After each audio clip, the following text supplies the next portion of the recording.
ya Allah. Terus bagaimana hubungan dengan anak saya yang sekolah pesantren? Ini mau nanya sudah bersuci atau belum? Terima kasih Kemudian Bapak. wudhunya batal. Wudhunya batal. Bismillahirrahmanirrahim. Assalamualaikum warahmatullahi wabarakatuh. Alhamdulillah, wassalatu wassalamu ala rasulillah wa ala alihi wa sahbihi wa man wala, amma ba'd. Ahlan wa sahlan wa marhaban bikum. Selamat datang para pemirsa Fatwa TV dan para pendengar dimanapun Anda berada. Alhamdulillah, malam hari ini kita kembali bersua dalam salah satu program kesayangan kita bersama, tentunya program live interaktif konsultasi keluarga bersama guru kita Ustaz Dr. Syafiq Riza Basalamah MA Hafidhahullahu Ta'ala. Beliau merupakan salah satu anggota Dewan Fatwa Perhimpunan Al-Irsyad. Insya Allah pemirsa, kita akan menemani kebersamaan Anda selama kurang lebih 1 jam mendatang. Dan nantinya kita akan bacakan pertanyaan-pertanyaan tertulis yang sudah masuk ke meja redaksi kami tentunya. Dan juga kami akan memberikan kesempatan kepada seluruh pemirsa dan para pendengar dimanapun Anda berada untuk bisa berinteraksi secara langsung bersama kami melalui layanan telepon yang kami buka di 0331 544 6087. Dan juga kami sudah membuka layanan call via WA. Anda bisa menghubungi 0821 706087. Baik pemirsa, barakallahu fikum. Dan alhamdulillah pada malam hari ini telah hadir bersama kita di studio Fatwa TV Jember Al-Ustaz Dr. Syafiq Riza Basalamah MA Hafidhahullahu Ta'ala. Kita sapa beliau terlebih dahulu. Assalamualaikum Ustaz. Waalaikumsalam warahmatullahi wabarakatuh. Ahlan wa sahlan. Alhamdulillah, ahlan bikum Ustaz. Bagaimana kabar antum Ustaz? Alhamdulillah bikhair wa afiyah. Alhamdulillah. Asadallahu lailatak. Amin. Kita malam hari ini di tanggal merah ini Ustaz. Lagi libur Ustaz. Masya Allah. Antum nggak safar Ustaz? Alhamdulillah. Besok safar insyaallah. Masya Allah, alhamdulillah malam hari ini masih bisa membersamai pemirsa dan para pendengar sekalian Ustaz. Jazakumullah khairan atas waktu pada malam hari ini Ustaz. Baik pemirsa Fatwa TV dan juga para pendengar dimanapun Anda berada, alhamdulillah seperti biasa marilah kita simak terlebih dahulu satu untaian nasihat pembuka yang tentunya akan disampaikan oleh guru kita pada malam hari ini Al-Ustaz Dr. Syafiq Riza Basalamah MA Hafidhahullahu Ta'ala. Tafadhol. Masyaallah, barakallahu fikum. Alhamdulillah alladzi bi ni'matihi tatimmu shalihat. Wassalatu wassalamu ala khairil bariyah. Sayyidina wa maulana Muhammadin wa ala alihi wa ashabi ajma'in, amma ba'd. Pemirsa Fatwa TV rahimakumullah. Malam ini insyaallah malam 29 Rajab atau malam 28. Yang jelas kita berada di penghujung bulan haram. Beberapa hari lagi kita akan masuk ke bulan Sya'ban, bulan yang dilalaikan oleh umat manusia. Yang Rasulullah sallallahu alaihi wasallam pernah ditanya oleh Usama bin Zaid radhiyallahu taala anhu. Dia mengatakan, qultu ya Rasulullah, wahai Rasulullah, lam araka tasumu min syahrin minasyuhur ma tasumu min Sya'ban. Aku belum pernah melihat engkau puasa di satu bulan dari bulan-bulan yang ada seperti puasamu di bulan Sya'ban. Ada apa nih?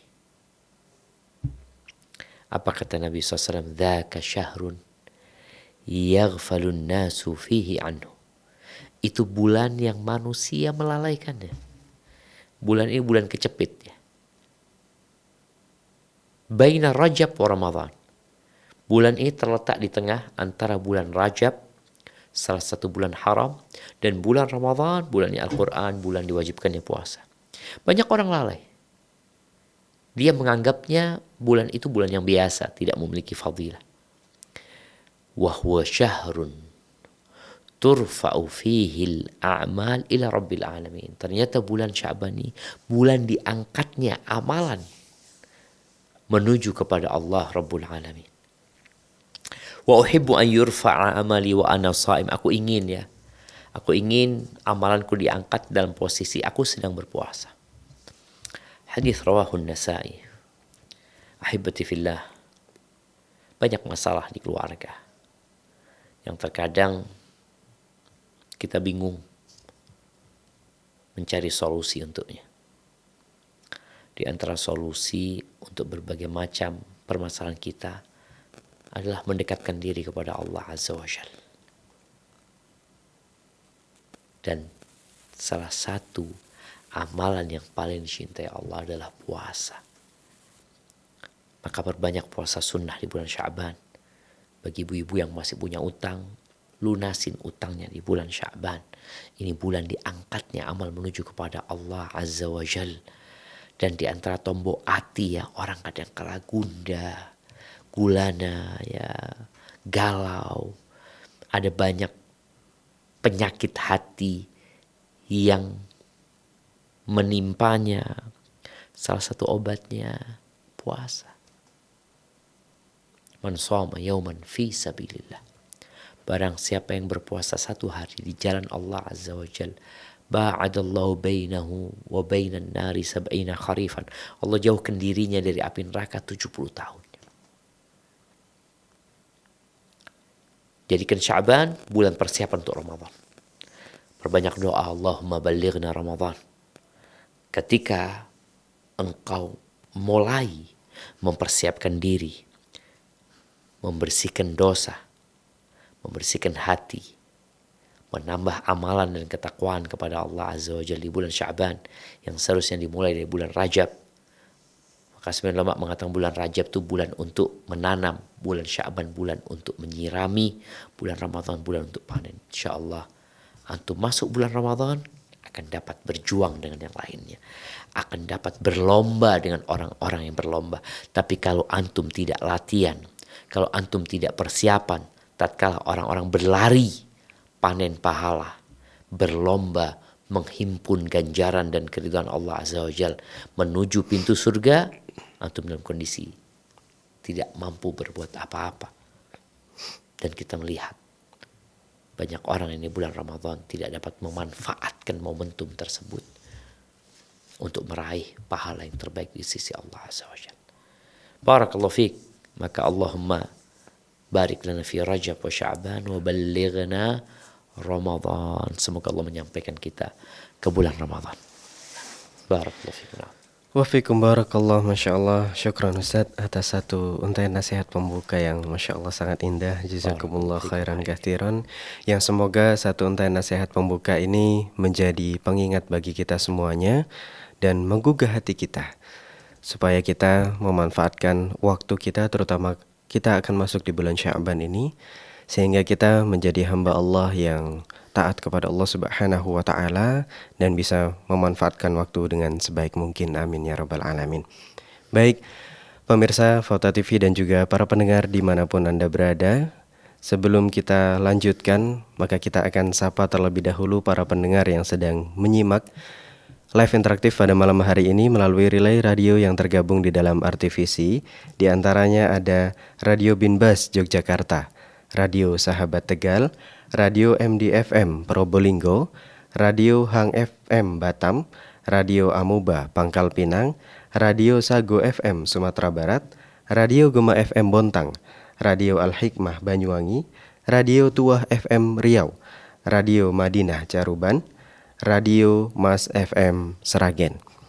Baik, barakallahu fikum pemirsa Fatwa TV dan juga para pendengar dimanapun Anda berada. Kembali kita undang Anda sekalian untuk bisa berinteraksi secara langsung bersama kami melalui layanan telepon yang kami buka di 0331 544 6087.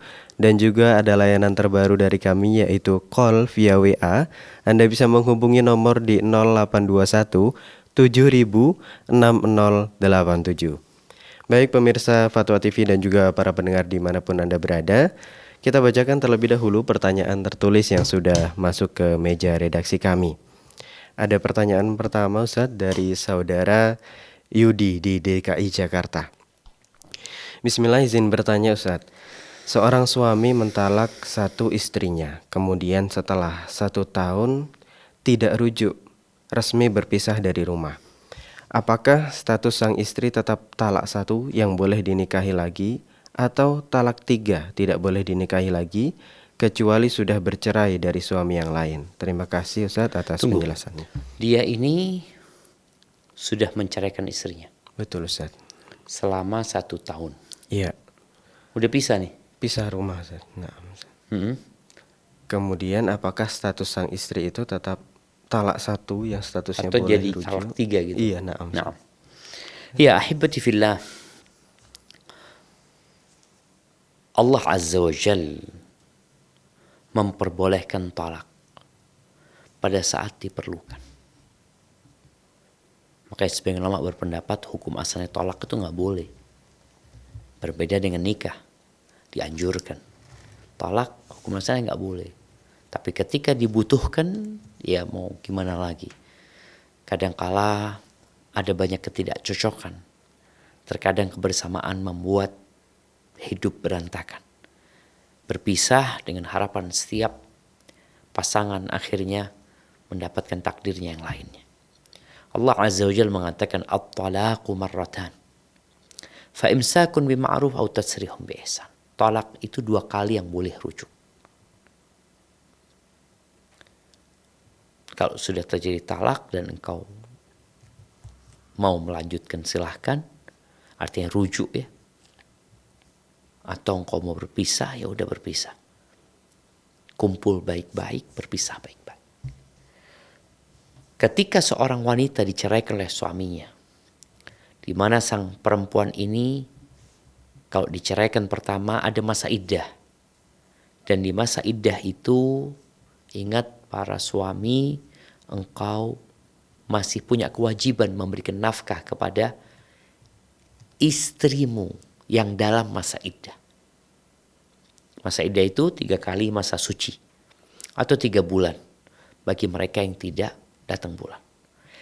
Apabila lewat iddahnya, maka selesai sudah putus hubungan suami istri itu.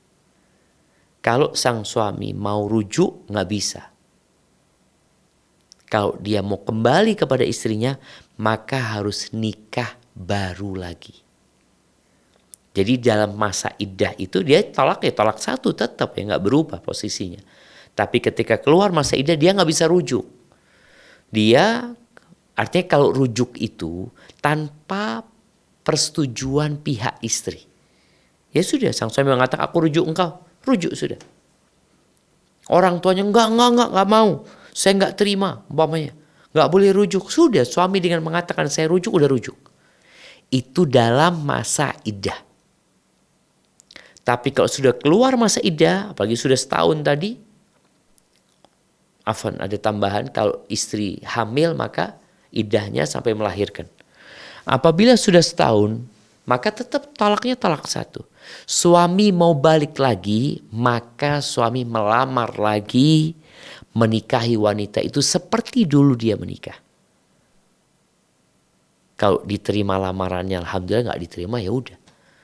Jadi tidak otomatis kemudian jadi talak 3. Tetap posisinya kalau talak 1 ya talak 1. Hanya saja yang berbeda selama masa iddah itu boleh dirujuk tanpa persetujuan dari istri dan keluarga istri. Tapi kalau sudah keluar masa iddah, apabila engkau ingin kembali kepada istrimu, maka harus melamar dia, menikah dia dengan pernikahan yang baru. Barakallahu fikum. Nah, mungkin seperti itu. Wallahu a'lam bishawab. Nah. Baik, syukran Ustaz jawabannya. Masya Allah, jazakumullah khairan. Semoga jawaban ini bisa memberikan pemahamannya, khususnya bagi yang bertanya, dan memberikan ilmu yang bermanfaat bagi kita semua yang menyimak pada malam hari ini. Amin ya rabbal alamin. Baik, kembali pemirsa, kami bacakan pertanyaan tertulis yang sudah masuk ke meja redaksi kami. Kali ini ada pertanyaan dari hamba Allah di Jawa Timur. Assalamualaikum warahmatullahi wabarakatuh. Afwan Ustaz, ana izin bertanya. Pertanyaan pertama, apakah sama hak istri pertama dengan hak istri kedua yang menikah secara siri?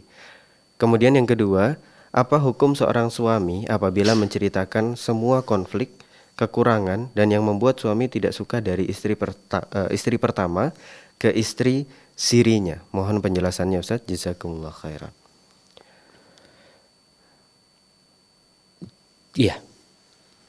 Kalau bicara hak istri, Allah Azza wa Jalla membolehkan para lelaki untuk menikah lebih dari satu. Itu hak suami. Menikah lebih dari satu. Ada yang ngambil haknya, ada yang tidak ngambil haknya. Sehingga seorang suami apabila hendak menikah, yang kedua, ketiga, keempat, dia tidak perlu izin sama istri. Asalkan sang suami mampu berlaku adil. Fankihu ma taba lakum minan nisa mathna wa thulatha wa ruba'. Fa in khiftum alla ta'dilu fawahidatan aw ma malakat aymanukum. Kalau kalian khawatir tidak mampu berlaku adil, apa yang harus dilakukan? Ya sudah, cukup satu. Atau ya budak ketika ada perbudakan. Jadi apakah haknya sama? Kalau hak istri ya sama. Istri pertama kedua sama-sama istri buat dia. Lu kan ini lebih lama istri pertama. Nah, istri pertama sudah hidup bersama suami, umpamanya anggap 10 tahun. Ya udah 10 tahun kan gak dibagi. Itu hak istri pertama. 10 tahun gak dibagi. Ketika sang suami punya istri kedua, yang jelas istri keduanya ini gak pernah menikmatin suaminya seperti istri pertama menikmati suaminya. Gak pernah dia.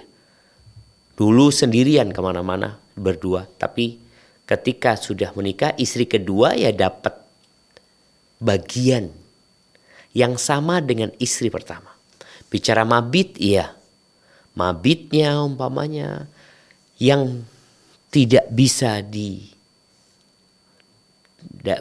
adil di dalamnya adalah masalah cinta. Nafkah boleh jadi nggak sama.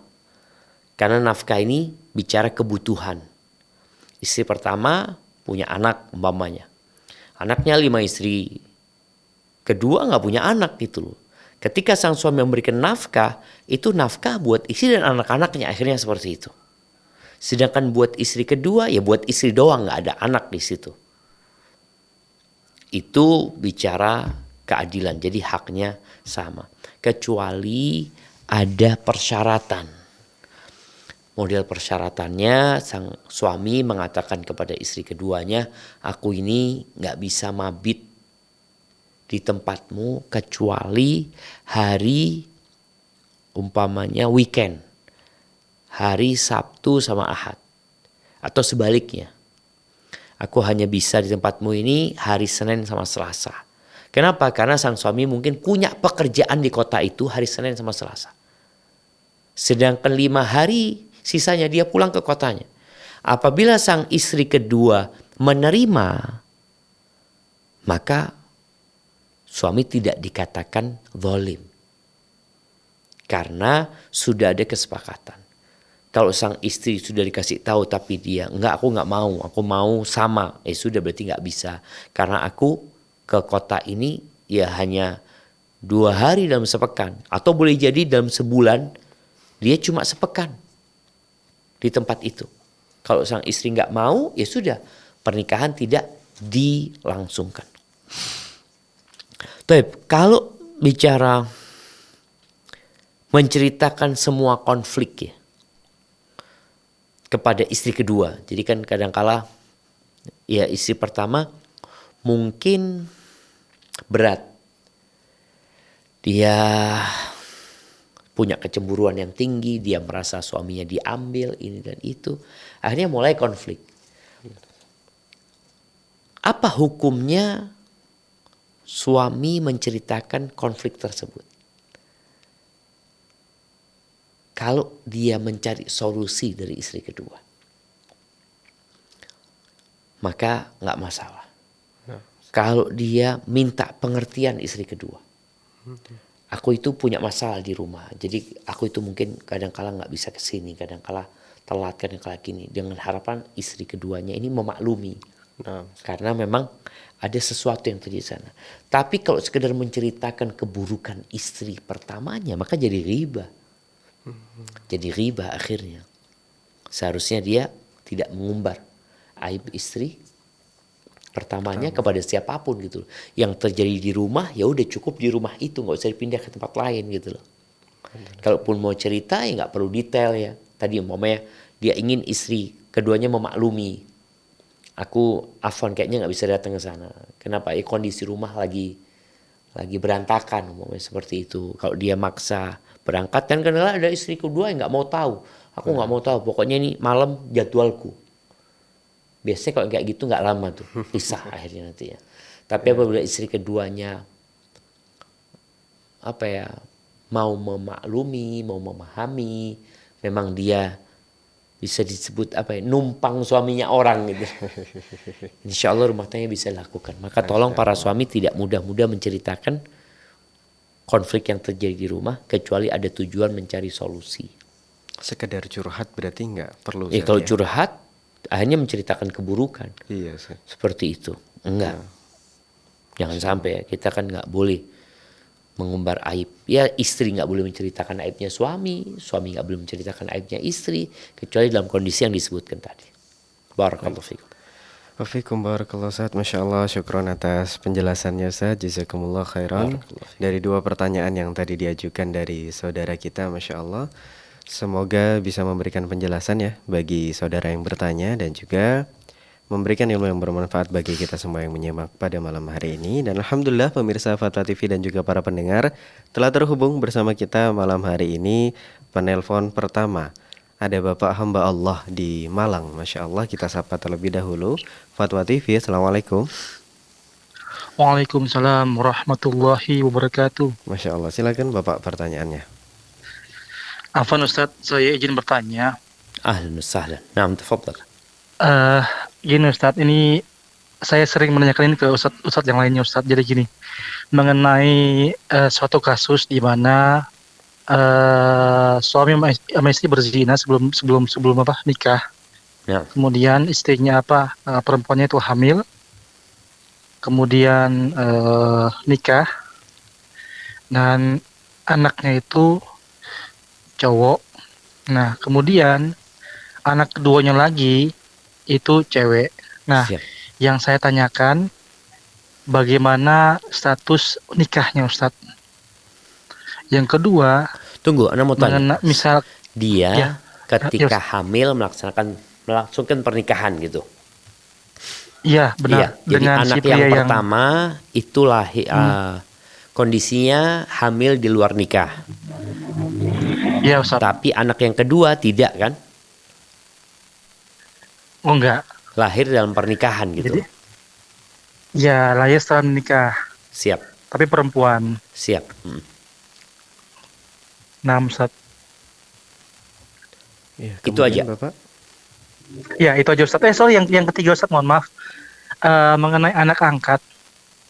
Ini kebetulan saya kenalan juga punya anak angkat. Jadi kapan kita coba infokan ke anak tersebut bahwa dia anak angkat Ustadz? Dan Siap. apa hukumnya, karena takutnya dia balik mungkin dosa atau gimana Ustadz? Masya Ustadz. Allah. Jazakallahu khair Ustadz. Wa iyyakum. Assalamualaikum Masya Allah. warahmatullahi Waalaikumsalam warahmatullahi wabarakatuh. Ya, berkaitan dengan dua sejoli yang pacaran ya. Kemudian mereka berzina. Lalu hamil. Ketika hamil kemudian menikah. Apakah pernikahannya sah? Yang pertama, hendaklah bertakwa kepada Allah Azza wa Jalla. Tidak ada alasan seorang untuk berzina. Tatkala Allah telah memerintahkan manusia untuk menikah dan memudahkan pernikahan itu. Nggak ruwet nikah itu. Pernikahan itu hanya butuh 2 saksi. Nggak harus kau ngundang orang satu kampung. Pernikahan itu hanya dibutuhkan adanya wali, adanya menantu, adanya perempuan yang mau dinikahi. Dengan mahar yang disebutkan. Mahar itu pun gak harus banyak. Maka tidak ada alasan orang untuk berzina.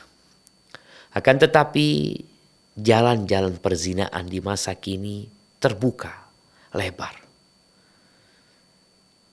Semoga Allah menyelamatkan kita dan keluarga kita dari perzinahan. Kembali ke pertanyaan, apakah pernikahannya sah? Ada khilaf di antara para ulama ya. Apabila dua sejoli ini sudah bertobat, aman insya Allah. Apabila duanya sudah bertobat, sang suami bertobat, sang perempuan tobat, sudah pernikahannya sah. Dan kondisi hamil, dalam kondisi hamil. Dalam kondisi hamil pun pernikahannya sah. Hanya saja, apa boleh suami menghubungi istrinya yang hamil sebelum pernikahan? Pendapat yang rajih boleh. Baik yang menikahi itu yang berzina atau orang lain. Pendapat Syafi'i yang mengatakan gak ada kehormatan buat benih zina tadi. Jadi pernikahannya sah. Kalau tidak bertobat, ini yang sebagian ulama mengatakan tidak sah. Tapi kita anggap sudah bertobat, sampai akhirnya punya anak ya. Anak itu menurut jumhur ulama tidak dinasabkan kepada bapak biologisnya. Tapi dinasabkan kepada ibunya. Walaupun ada sebagian kecil dari para ulama yang berpendapat apabila bapak biologisnya ini yakin dan dia mengakui itu anaknya dia, maka jadi anak dia. Tapi pendapat jumhur tidak. Anak itu dinasabkan ke ibunya. Ketika anak itu dinasabkan ke ibunya, kemudian punya anak lagi. Anak perempuan tadi. Ya ini kakak beradik. Tapi kakak beradik seibu. Bukan sebapak. Seibu. Karena dia tidak dianggap anak bapaknya, tapi anak emaknya. Ya Allah, ya mudah-mudahan kita selamat dari perbuatan ini. Baik. Kemudian pertanyaan yang kedua tadi berkaitan dengan kapan kita kalau punya anak asuh ya. Mengenalkan dia atau menyampaikan ke dia kalau dia itu bukan anak kandung. Di sini pentingnya orang tua yang ngambil anak asuh sejak kecil anaknya itu namanya tolong dinasabkan kepada bapaknya. Kalau nama anaknya umpamanya nama anaknya Torik. Siapa bapaknya anak ini? Zaki. Ya sudah, Torik Zaki. Atau Torik bin Zaki. Jadi anak tuh sejak kecil bawa tuh nama. Oh dia tahu, Torik Zaki umpamanya nama kakeknya adalah Abdurrahman. Torik Zaki Abdurrahman. Jadi gak boleh dinasabkan kepada bapak angkatnya. Kalau waktu menjelaskan, maka ya ada perbedaan dari satu anak ke anak lainnya. Ada anak yang sudah mandiri, ada anak yang sudah mentalnya kuat, ada anak yang sudah faham ketika dikasih penjelasan, ada anak yang mungkin belum tepat waktunya, tapi tetap harus disampaikan. Kenapa? Karena tuh anak punya bapak, tuh anak punya ibu, dia wajib berbakti kepada bapak ibu kandungnya. Kalau ternyata dia di sana punya saudara, dia wajib perhatian sama saudaranya. Ada kewajiban silaturahim, dia punya paman, dia punya kakek ya. Ada banyaklah kewajiban-kewajiban dia. Kalau dia nggak tahu, kesian dia. Dan boleh jadi dia nanti menikah sama bibinya, menikah sama keponakannya, menikah sama adiknya. Kan ada yang ditutupin, nggak boleh sama. Ud'uhum li abaihim. Makanya kalau panggil mereka dengan nama bapaknya sudah. Dari sejak kecil anak itu sudah tahu bahwa saya namanya dia tadi contohnya Torik Zaki Abdurrahman. Hadza wallahu a'lam bissawab. Nah. Masya Allah, syukron Ustaz atas jawabannya. Afwan, tadi Ustaz sepertinya ada pertanyaan terkait dosa Ustaz yang dilakukan oleh anak tersebut. Apakah dilimpahkan kepada orang tua angkatnya atau tetap kepada orang tua kandungnya? Yang pertama, kalau bicara dosa, Allah Azza wa Jalla mengatakan wala taziru waziratun wizra ukhra. Dosa itu nggak bisa dipindahkan gitu lah. Fulan yang berbuat dosa bukan jadi bapaknya berbuat dosa. Enggak. Jadi bapak akan ditanya tentang dosa bapak, anak akan ditanya tentang dosa anak. Tapi di sini ada yang namanya menunjukkan kebaikan, mengajarkan kebaikan atau mengajarkan keburukan. Nabi SAW mengatakan, man sanna sunnatan hasanah. Barang siapa yang memberikan contoh yang baik, maka dia dapat pahala. Dan dapat pahala orang yang mencontohnya, tanpa mengurangi pahala mereka. Sebaliknya, yang memberikan contoh keburukan, maka dia dapat dosanya dan dapat dosa orang yang mengikutinya, tanpa mengurangi dosa orang-orang itu. Di sini kalau bapak angkatnya ternyata tidak mendidik anaknya dengan benar, bahkan mendidik keburukan, mengajarkan keburukan, maka bapaknya akan ditanya tentang dia tidak menjalankan tanggung jawab dengan baik. Dari sisi itunya. Dan Nabi SAW mengatakan, kullukum ra'in wa kullukum mas'ulun an ra'iyati. Setiap kalian adalah pemimpin dan akan dimintain pertanggungjawaban atas apa yang dia pimpin.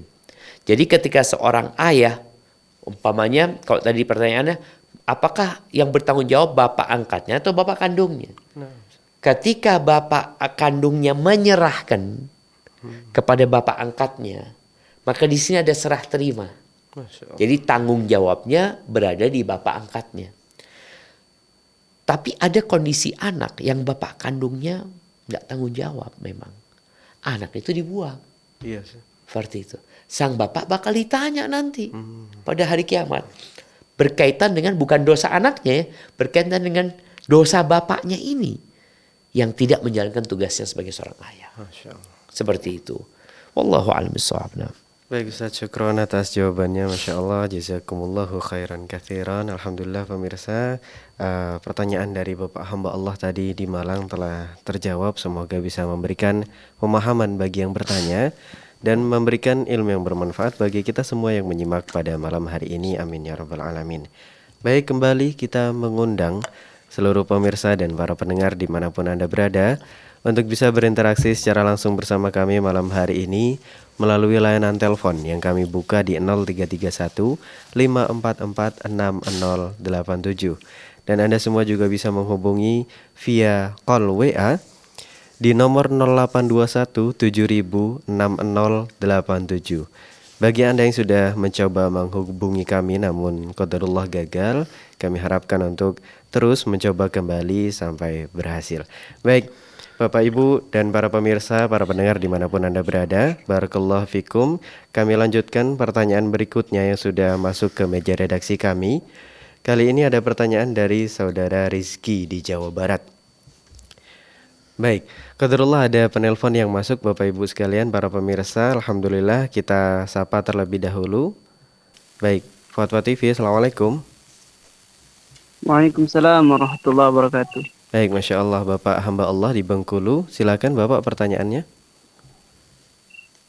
Assalamualaikum warahmatullahi wabarakatuh, Ustaz. Waalaikumsalam warahmatullahi wabarakatuh. Ahlan wa sahlan. Barakallahu fikum. Ahlan.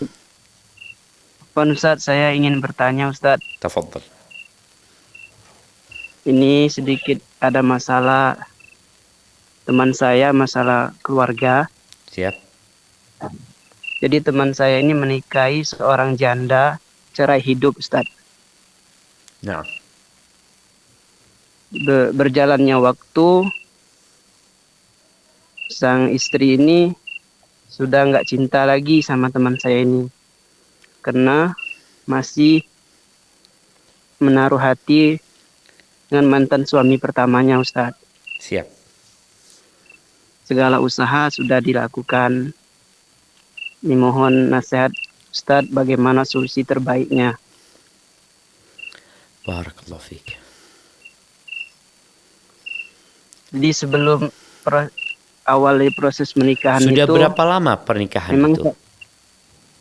Sekitar 6 bulan, Ustaz. Oh, baru 6 bulan ya.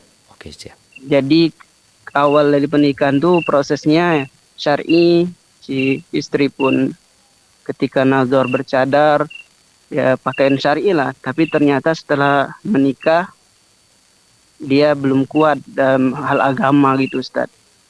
Iya. Jadi memang sang ayah ini memang sudah mengaji lebih dahulu, tapi ternyata sang anak ini ternyata tidak seperti awal ketika tahap nazar itu, Ustaz. Siap. Nah. Bahkan sampai saat ini sang istri tersebut ya sudah nggak bersama lagi dengan teman saya ini. Kemudian katanya tadi ketika nelpon menghubungi saya, apa keluar pun sudah bersolek gitu, sudah menjalin hubungan kembali dengan suami pertamanya. Dimohon Ustadz, solusi terbaik bagaimana pendapat Ustadz, dan akan saya sampaikan nanti ke teman saya gitu. Barakallahu fiik ya. Barakallahu fiik. Jazakallahu khairan Ustadz. Wa iyyakum. Subhanallah jamaah ya. Teman itu harus peduli sama temannya. Jadi teman yang benar itu bukan yang hanya hadir ketika temannya walimah. Temannya bergembira, bersenang, ria, undang makan, tapi ketika susah dia tidak peduli lagi sama temannya. Ada teman-teman mungkin yang tidak bisa bertanya, kemudian kita bisa menanyakan untuk dia. Semoga yang dilakukan oleh teman ini demi kebaikan temannya diberkahi oleh Allah Azza wa Jalla. Allah mengatakan watawasau bil haq watawasau bis sabr. Baik, apa yang harus dilakukan? Rasul sallallahu alaihi wasallam ketika Jabir bin Abdullah menikah, ditanya sama Nabi sallallahu alaihi wasallam, janda apa gadis? Kata Jabir, Sayyib ya Rasulullah, janda yang aku nikahi. Maka Nabi SAW mengatakan, Hala bikron ya Jabir, kenapa kau gak nikah sama gadis? Kenapa? Artinya kan laki-laki boleh milih gitu loh. Kadang-kadang enggak, kau nikahi janda, membantu janda. Laki-laki memilih. Dia gak ada kewajiban menikahi janda. Tapi membantu janda yang susah, ya diperintahkan. Tapi menikahi janda enggak juga. Bahkan Nabi SAW menganjurkan untuk menikahi gadis. Walaupun secara prakteknya Nabi SAW semua istrinya janda. Kecuali Aisyah radhiyallahu anha. Baik, gimana sekarang? Ya itu salah satu kekurangan menikahi janda. Kalau ternyata suami barunya ini tidak sebaik mantan suaminya, maka perempuan itu akan ingat dengan suaminya. Dia punya alat pembanding. Apalagi kalau dia memang cinta sama mantan suami. Hanya saja karena sebuah permasalahan akhirnya terjadi perceraian.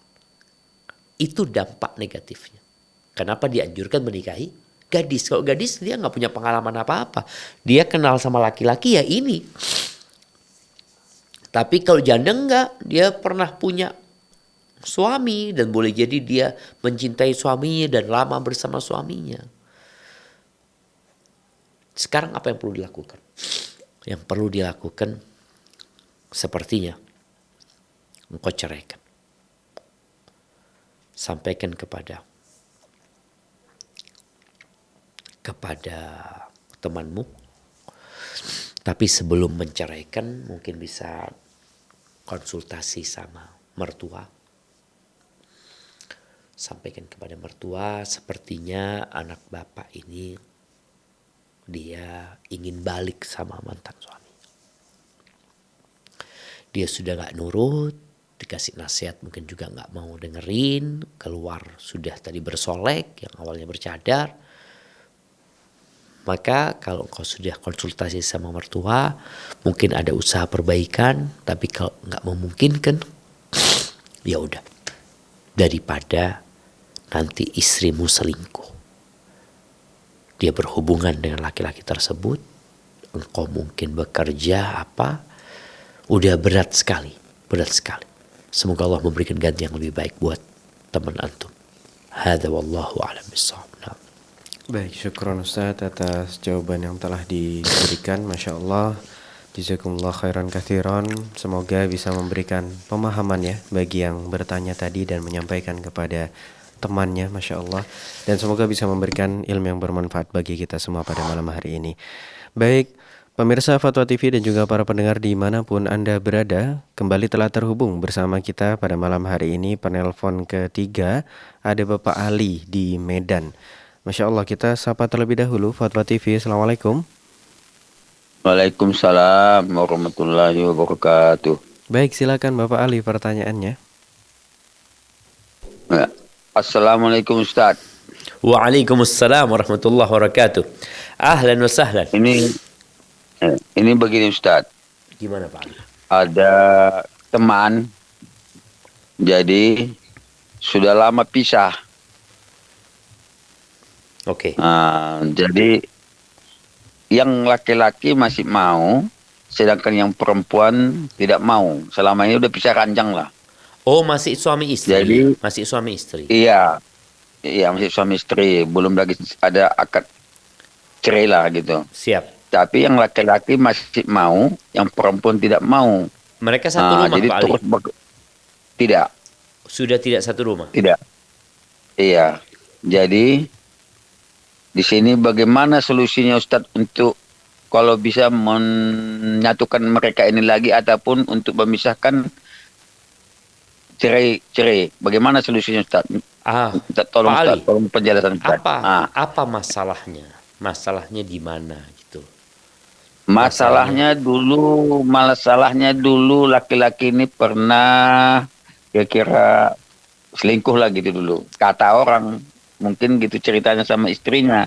Jadi istrinya itu sudah ada beberapa tahun sampai sekarang itu aja yang diingat. Jadi istrinya udah tak mau lagi. Terus tak mau lagi. Udah pernah didatangi pihak keluarga dari laki-laki, pihak datang dari keluarga dari perempuan, berjumpa, didamaikan, tapi akhirnya cokol-cokolan. Jadi sampai sekarang masih kayak gitu berpisah Ustaz. Jadi tolong Udah berapa solusi lama Ustaz ini Pak Ali? Berpisah. sudah ada 2 tahun. Allahu Akbar. Tapi dalam 2 tahun ini kadang mereka itu mau lagi ketemu gitu, mau lagi. Jadi nanti ada masalah sedikit, bisa lagi gitu Ustaz. Tapi sang suami tetap memberikan nafkah kepada istrinya. Tetap. Alhamdulillah. Oke, siap Pak Ali. Jadi tolong solusinya Ustaz. Barakallahu Terima kasih fikum. Ustaz. Assalamualaikum warahmatullahi wabarakatuh. Warahmatullahi wabarakatuh. Iya, ahibati fillah, ada asap, ada api. Makanya terkadang permasalahan dalam rumah tangga itu perlu dicari penyebabnya. Berapa banyak orang yang berobat ke dokter, dikasih obat, tapi kambuh lagi penyakitnya. Karena ternyata akar permasalahannya tidak diselesaikan. Kalau dikatakan tadi rumah tangga ini awalnya harmonis. Di tengah jalan ada isu suaminya berselingkuh yang menyebabkan istrinya jadi murka. Dia nggak mau lagi sama suami. Solusinya apa? Solusinya itu adalah menunjukkan perubahan dari diri suami kepada istri. Bahwa dia tidak seperti yang dituduhkan. Kalau masalahnya itu. Kadang-kadang masalahnya suami nggak ngasih nafkah umpamanya, suami temperamental, ada banyak hal. Dan rumah tangga yang tidak sehat berusaha untuk disehatkan. Tadi Anda dengar bagaimana adanya itikaf bait dari kedua keluarga untuk berjumpa. Memang itulah solusinya. Allah Azza wa Jalla mengatakan fa in khiftum shiqaqa bainihima fab'athu hakaman min ahlihi wa hakaman min ahliha in yurida islahan yuwaffiqillahu bainahuma. Apabila kalian takut mengkhawatirkan satu pasangan suami istri ini ya akan ribut, bertikai, yang enggak ada ketemunya, maka yang harus dilakukan adalah mengirim utusan dari pihak laki-laki, mengirim utusan dari pihak perempuan. Ngapain dua orang ini? Dua orang ini musyawarah. Mereka berdiskusi. Apakah masih mungkin dilanjutkan atau tidak? Kalau masalahnya di laki-lakinya dikasih nasihat. Kalau masalahnya di perempuannya dibenerin. Tapi kalau dilihat nggak mungkin balik sudah. Maka berpisah jadi solusi. Karena mempertahankan rumah tangga, kalau dikatakan 2 tahun ya pisah rumah, yang ada akhirnya istri tidak menjalankan tugasnya sebagai istri, sang suami juga tidak mendapatkan haknya sebagai suami. Tapi kalau mau dipertahankan seperti ini ya nggak apa-apa. Kalau sang suami ridho nggak apa-apa. Ustaz, Anda nggak mendapatkan hak Anda nggak apa-apa. Tapi itu rumah tangga yang tidak sehat yang akan berdampak kepada anak-anak. Ketika datang seorang kepada Nabi SAW, seorang wanita mengatakan, ya Rasulullah, ma'ana wa Thabit, aku nggak bisa lagi hidup sama Thabit. Nggak bisa. Dia ngobrol sama Nabi SAW, udah nggak bisa ya Rasulullah. Kata dia. Akhirnya Nabi tanya, engkau kembalikan mahar dia, kebunnya. Aku kembalikan ya Rasulullah. Dipanggil suaminya sama Nabi SAW. Dikatakan, engkau ceraikan dia dan terima kebun. Jadi perceraian ini boleh jadi solusi. Jadi jangan selalu memandang perceraian itu buruk. Perceraian memang tadi disampaikan hukum asalnya nggak boleh. Tapi diperbolehkan ketika ada keperluan dan ada kebutuhan. Berapa banyak ya suami istri yang bercerai. Dan orang ngomong masalahnya di istrinya, masalahnya di lakinya. Subhanallah, kemudian si perempuan menikah dengan laki-laki lain. Si laki-laki menikah dengan wanita lain. Masya Allah, hidup keduanya harmonis. Yang dulunya ribut terus. Karena boleh jadi ada ketidakcocokan karakter. Ada ketidakcocokan budaya. Tapi ketika ketemu yang cocok, oh cocok, bismillah. Mungkin seperti itu. Jadi kalau memang sudah diusahakan dan terlihat rumah tangganya nggak bisa dipertahankan, maka perceraian menjadi solusi. Hadza wallahu a'lam bissawab. Nah. Baik Ustaz, syukron atas penjelasannya. Masya Allah, jazakumullah khairan katsiran. Semoga bisa memberikan pemahaman ya bagi yang bertanya tadi. Ada Bapak Ali di Medan, Masya Allah, jazakumullah khairan. Dan juga bisa memberikan ilmu yang bermanfaat bagi kita semua yang menyimak pada malam hari ini. Amin ya rabbal alamin.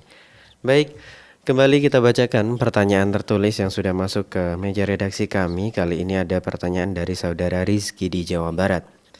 Assalamualaikum warahmatullahi wabarakatuh. Izin bertanya Ustaz, pernikahan saya baru 1 bulan lebih. Namun selang 4 hari pernikahan, ada perubahan pada diri sang istri. Ia cenderung cuek dan hak suami pun kadang tidak terpenuhi. Dan saya lihat makin kesini, dia semakin benci dan agak menjauh. Dia pernah bilang katanya dia tidak cinta sama suami spontan semenjak hari pernikahan. Apa yang harus saya lakukan menghadapi istri seperti ini Ustaz? Dan dia juga pernah mengatakan ingin pisah saja, namun ada dugaan ia sekarang sedang hamil. Mohon penjelasannya Ustaz. Masya Allah jemaah ya. Iya. Perlu dicari lagi sebabnya apa. Masya Allah. Nah, Ustaz. Karena terkadang ada perempuan yang dipaksa sama keluarga. Iya. Dia nggak mau menikah sama antum, tapi keluarga maksa, akhirnya seperti ini. Ini kalau memang ada unsur pemaksaan. Kalau tidak ada unsur pemaksaan, yang awalnya baik-baik saja, yang awalnya ada cinta dan kasih sayang, boleh jadi ada sebab lain. Mungkin istri kena sihir umpamanya. Itu mungkin aja terjadi. Ada orang yang ingin memisahkan. Makanya ketika Allah menceritakan tentang Harut wa Marut ya, tentang berbicara tentang kondisi sihir pada waktu itu, bahwasanya sihir itu salah satu tujuannya Allah mengatakan yufarriquna bainal mar'i wa zawji, memisahkan antara laki-laki dengan istri, dengan pasangan. Itu dilakukan. Itu namanya sihir sarf ya, ada sihir sarf, ada sihir ataf. Ada sihir sebaliknya, orang yang benci jadi saling mencintai. Sama, perbuatan sihir bisa melakukan itu. Nah, kalau ada tanda-tanda istrimu ini sebenarnya nggak ada pemaksaan dari orang tua, awalnya nggak ada masalah. Kok tahu-tahu berubah, boleh jadi kena sihir umpamanya. Ada yang nggak suka, maka yang perlu dilakukan adalah meruqyah. Bagaimana ngobatin istri dengan meruqyah dia. Apalagi dikatakan dia cenderung cuek, yang sebelumnya cinta, yang sebelumnya sayang, ya tahu-tahu jadi cuek. Perubahan yang tanpa sebab. Maka boleh jadi sebabnya tersembunyi. Ya, sihir itu salah satu sebab yang tersembunyi. Nasihat ana, antum ruqyah istri antum, semoga Allah memberikan kesembuhan kepadanya. Tapi kalau kemudian bukan sepertinya, memang ada unsur pemaksaan, maka yang perlu dilakukan bagaimana antum membuat istri antum cinta. Rasulullah SAW ketika menikahi Sofia binti Huyai bin Akhtab. Sofia ini bapaknya dibunuh sama Nabi SAW ketika perang Bani Quraidah. Dan Sofia suaminya juga dibunuh. Ini orang Yahudi ya. Dibunuh karena pengkhianatan dia. Lalu Nabi menikahi Sofia. Gimana ya seorang perempuan dinikahi oleh laki-laki yang dalam pandangan dia laki-laki ini penyebab terbunuhnya bapaknya dan suaminya. Apa kata Sofia? Bagaimana benci berubah menjadi cinta dan sayang. Kata Sofia mengatakan, fama zala ya'tadhiru ilayya.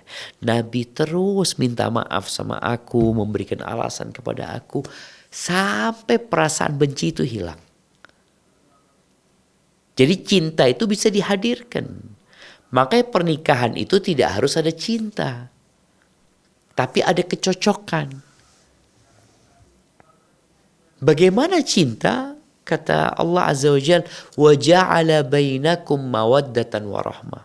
Dan dialah Allah yang menjadikan di antara kalian cinta dan kasih sayang. Jadi Allah yang menjadikan. Kita usaha bagaimana Allah menurunkan cinta dan membuat istri jadi cinta sama antum. Jadi dicari tahu sebabnya, tapi yang jelas suami berusaha untuk minta maaf sama istri, bagaimana menyebabkan istrinya cinta dan senang. Karena ada model-model suami yang dia berilmu agama, tapi dia nggak pandai merayu istri, nggak pandai gombalin istri. Jadi kaku banget gitu ya. Jadi sama istri kayak ustadz sama jamaahnya gitu kan. Jadi makanya kadang-kala istri itu nggak nyaman gitu ya. Perempuan itu, apalagi gadis, itu pemalu.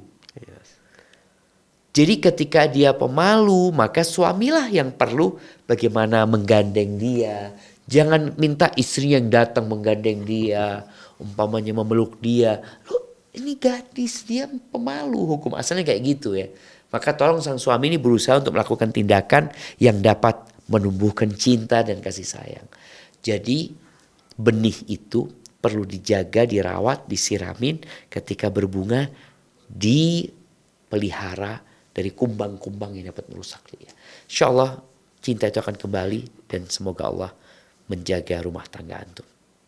Masya Allah, amin ya rabbal alamin. Syukran Ustaz atas penjelasannya, Masya Allah. Jazakumullah khairan, semoga bisa memberikan pemahaman ya bagi saudara yang bertanya tadi. Jazakumullah khairan. Baik pemirsa Fatwa TV dan para pendengar dimanapun Anda berada, kembali terhubung bersama kita malam hari ini. Ada penelpon keempat, Bapak Nur Hadi di Cikarang. Fatwa TV, Assalamualaikum. Waalaikumsalam warahmatullahi wabarakatuh. Masya Allah. Assalamualaikum Ustaz. Waalaikumsalam warahmatullahi wabarakatuh. Ahlan wa sahlan. Kabar Pak Nur Hadi? Mau sehat alhamdulillah Ustaz. Insya Allah. Ya Pak, Cikarang aman-aman? Mau bertanya Ustaz. Cikarang alhamdulillah aman Ustaz. Ya, tafadhal. Ya, ini menanyakan saat ada masalah di adik ipar anak saat. Siap. Kondisinya si sang suami itu selama ini udah nggak nafkahin lah gitu Ustaz. Dan kondisi Selama adik ipar ini itu berapa lama Pak Nur Hadi? hampir 2 tahun. Ya. 2 tahun hampir lebih Ustaz. Itu cuma nengokin anaknya doang sih Tat. Nggak ngasih Pernikahannya nafkah udah gitu berapa aja. tahun? Pernikahannya berapa tahun? Nikahannya berapa tahun? anaknya udah 3 tahun, sekitar ya 4 tahun Tat lamanya. Oke, pernikahannya udah 4 tahun. Iya, Kemudian nah, baru 2 tahun ini tidak memberikan nafkah. iya, Betul. iya, masalahnya ini Tat, si sang suami itu nggak mau sholat Tat. Jadi sang istri itu sering ngasih tahu, terus suruh nasihatin, itu nggak ada perubahan Tat. Akhirnya, Terus selama ini kondisi sebelumnya itu tinggal bersama keluarga di sini itu jarang ibadah Tat. Intinya gitu sih. Terus kemudian puncak-puncaknya itu sekarang tuh jarang pulang ke tempat istrinya. Jadi kondisinya itu pulang ke bapaknya sang suami gitu. iya, artinya Dan si suami dulu tinggal sama kabur lah Tat keluarga tuh. istri. Jadi suaminya sekarang kabur. Betul. Mm-mm. Ya intinya gitu, kabur gitu Tat. Nggak pernah pulang, ya jarang pulang, emang nggak nafkain gitu. Istilahnya kayak lepas tanggung jawab itu Tat. Nah, Dan kondisinya itu emang si suami itu ibadahnya emang nggak mau saat anak sendiri lihat di keluarganya juga iya. ya begitulah, pokoknya jauh dari agama lah gitu, ibaratnya jarang pada sholat gitu keluarganya. Terus si adik itu ingin mengajukan udahan gitu, istinya Siap, cerai lah cerai gitu. gitulah. Apakah Iya. itu Boleh solusinya bagaimana dan Nah. mohon nasihatnya Ustaz. Masya Allah. Syukuran Barakallahu Ustaz. fiik. Masya Mohon Allah. penyerahannya. Siap, Nur Hadi. Assalamualaikum warahmatullahi wabarakatuh. Waalaikumsalam warahmatullahi wabarakatuh. Alhamdulillah. Jadi kalau Anda lihat ini, yang bermasalah nggak tanya. Yes.